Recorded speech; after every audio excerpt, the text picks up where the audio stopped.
টানটানা! Hello বন্ধুরা, কেমন আছেন আপনারা? আমি যে দেখছেন একদমই সাজুগুজু পছন্দ করি না। ঠোঁট দেখেন কেমন কালো হয়ে আছে, তাই ভাবলাম একটু নিজেকে গ্রুম করাই যেতে পারে। তাই দেখেন আজকে আপনাদের সামনে নিয়ে এসেছি টানটানা। কি এটা? এটা হচ্ছে হানি। এর সঙ্গে আরেকটা জিনিস মিক্সড করে আমি এই যে আমার কালো ঠোঁটটাই লাগাবো, তুড়ি মেরেই সেটা ঠিক হয়ে যাবে। ওয়েট, দেখাচ্ছি আপনাদের।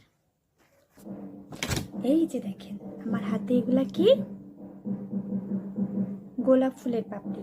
এটাই আমি কিছু হানি মেশাবো, দেন এইটাকে এইভাবে পেস্ট করব। ঠিক আছে, এই যে দেখেন হাতের পরই পেস্ট করতেছি।